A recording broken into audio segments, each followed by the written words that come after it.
Hey, good morning, boys. It's now January 19th, and the reading from today was from Genesis 39 and all the way through 41, and then a psalm as well. Let's see what the psalm was again.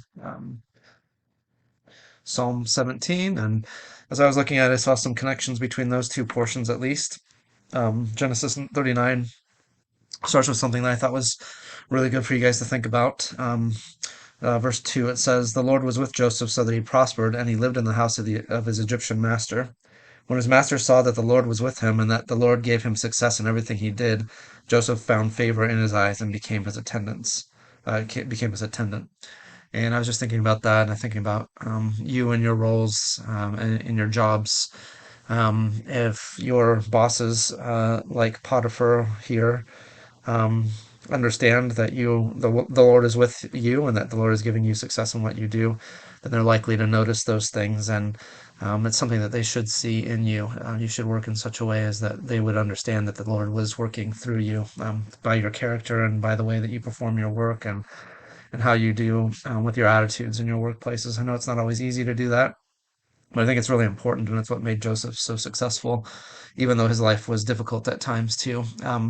And so when we look at that Psalm 17, then also, as you read through that, and I'm not going to read it here again, but as you read through that, that's I'm sure thoughts that went through Joseph's mind. I'm sure he said things like, "Hear my Lord, my plea is just. Listen to my cry, hear my prayer. It does not rise from deceitful lips.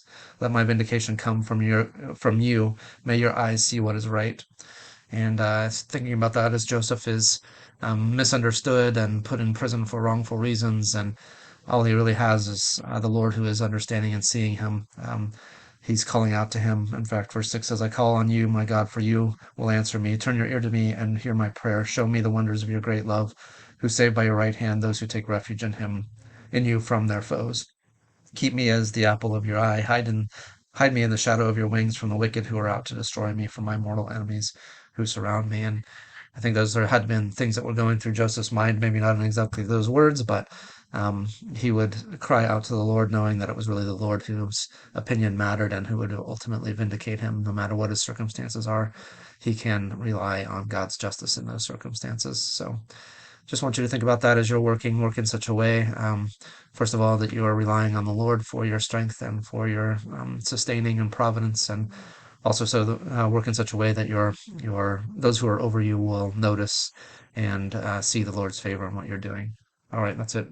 Well, we'll see you again tomorrow. Bye.